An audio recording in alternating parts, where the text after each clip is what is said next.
Okay, boys and girls, I'm here with another video.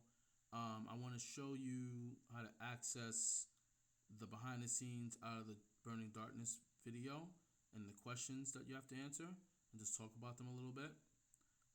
So on the home page, this is the assignment I posted yesterday. And then what you'll do is go to the instructions tab. And then here's the link to the video, but you gotta go through a couple of steps. So it's gonna load up, and it might ask you for a login, and the login will be Learn Zone 1.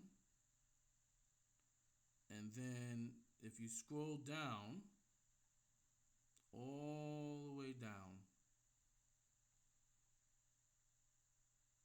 you'll see the video, but you gotta go all the way down to the end of the story.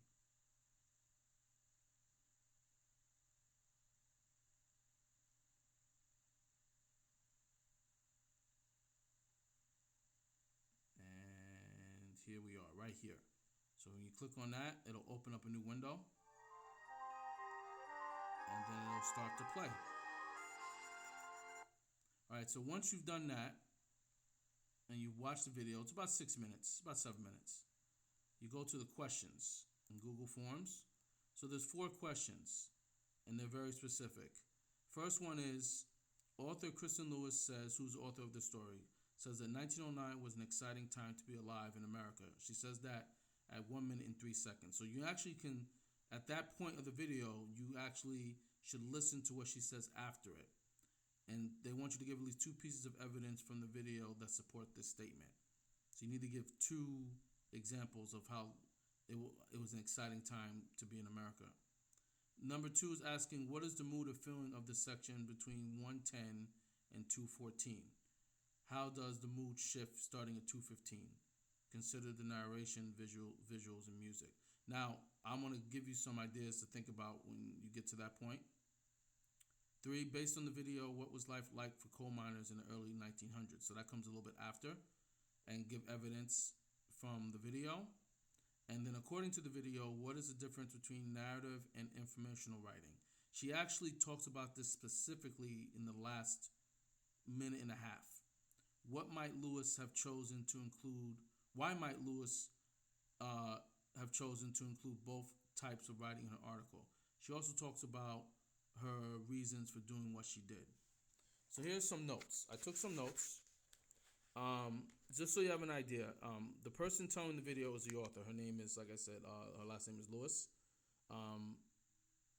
Kristen Lewis. So Albert, it's the story that focuses on a boy named Albert who survived the coal mining accident. Now, we read this story two weeks ago, but this is like a good refresher. He worked in the Cherry Mine, which is in Cherry, Illinois, in 1909. There was a terrible accident there, and 259 people lost their lives. But miraculously, this young boy survived.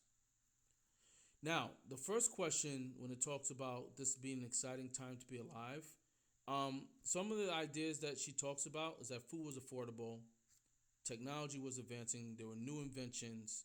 But watch the video for more details, and that's where you can get the answer to question 1. She talks about what was actually happening at this time very clearly.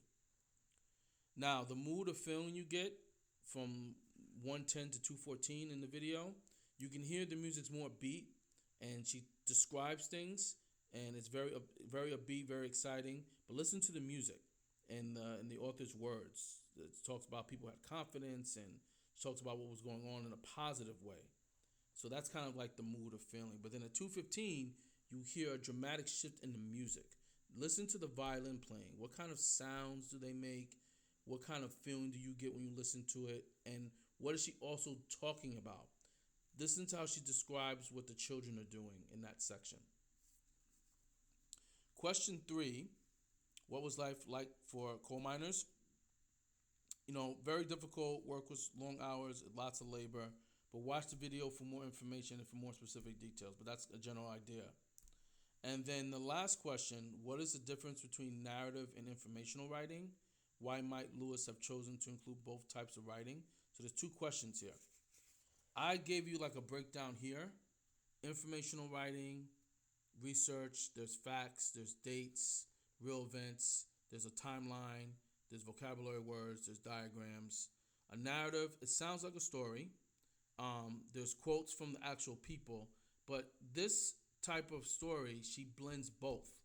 So when you go back and read the story, which you can in Storyworks, you'll see how she goes from story to informational stuff, then back to the story. She blends both. And the last part, she really explains why she does this.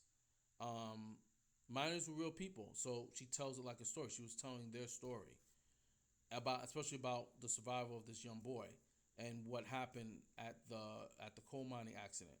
And then there's actual dates and facts in the history of coal mining, so that people reading the story and listening to a video can understand what coal mining was and what it was like. So I hope this video was helpful.